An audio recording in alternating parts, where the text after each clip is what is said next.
dignitaries on the dais and dignitaries of the dais.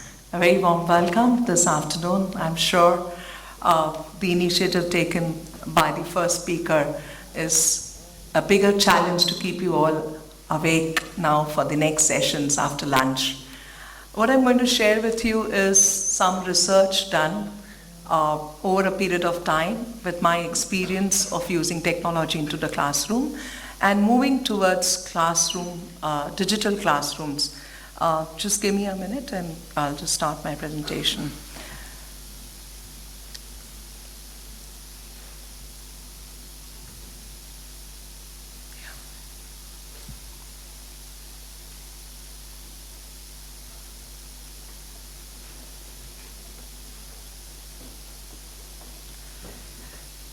Keeping in mind the topic for today, technology challenges and digital insights.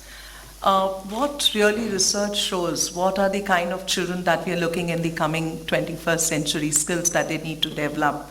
The students of the future should be able to solve problems, think creatively, think critically, able to challenge, debate, discuss, make decisions. I think that's the most critical part of our education.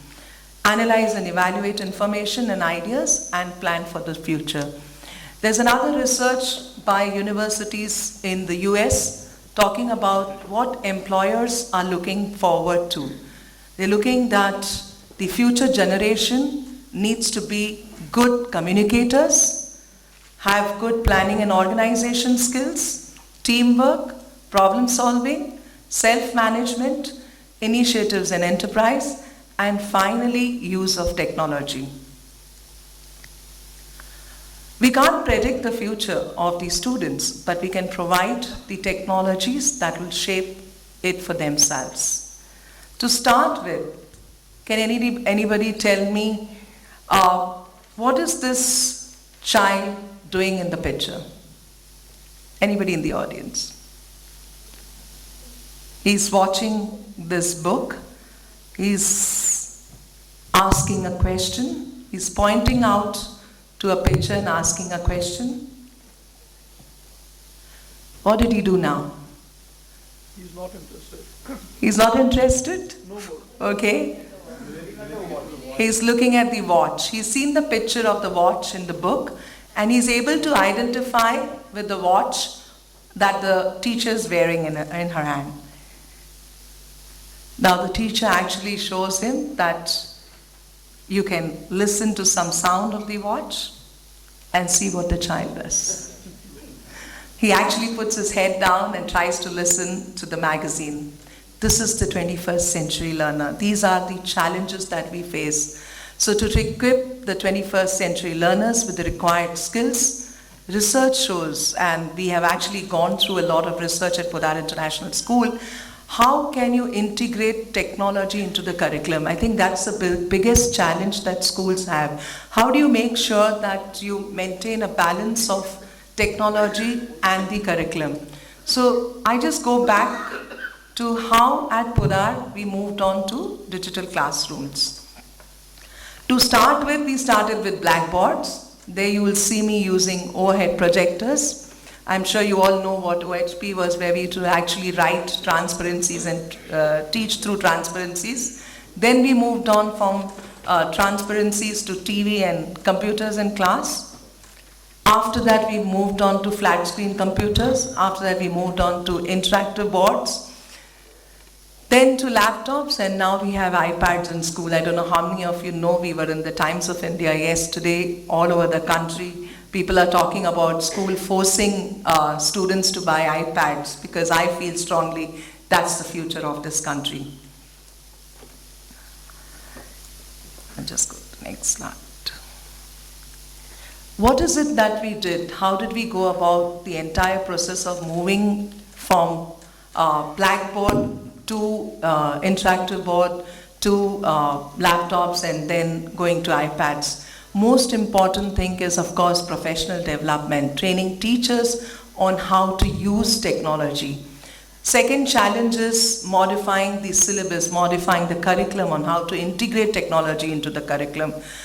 Make sure that the timetable of the school is modified, changed to show how you can actually introduce technology into the classroom.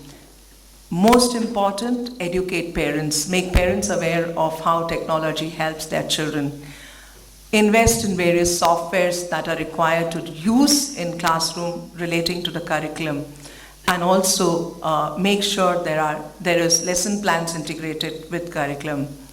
What are the different softwares that we use? There's a whole list of softwares. Some of them, most important one is what we used was Cyber 3D Science, which is a very good software that we use at Pudar. Another important software is Rubicon Atlas, that's on cloud computing. And everything is basically, the entire curriculum is planned on Rubicon Atlas. That's another very important aspect of our process. What are the insights of the digital technology? What was the impact it made on teachers? Teachers became more confident and motivated, increased dedication to the school support, increased cooperative and collaborative working among staff. A bank of digital lesson plans can be shared among teachers of various subjects. Interaction with peers, interaction with students. A lot of ICT skills developed over a period of time. And of course, it allows the teachers to have immediate feedback after analyzing the students' performances. What was the impact on the students? Make learning more meaningful and enjoyable? Definitely, like the previous speaker said, enhances student learning and improves understanding of difficult concepts.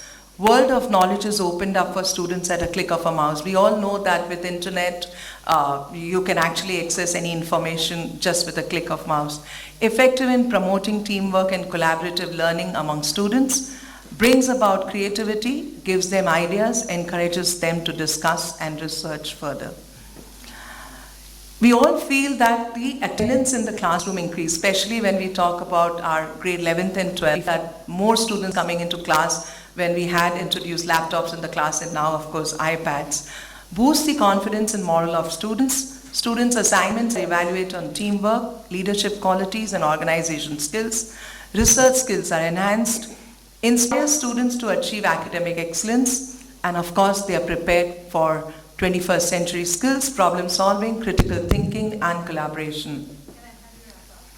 Yes, finally, I'd like to end with a small research that we did. I must tell you, there was this that we tried two various classrooms. Just to cut it short, in a classroom we provided iPads and we had a session in another classroom without any technology, and we found that the results of this class was better than that class. So that's what this small research that we like to share. Thank you.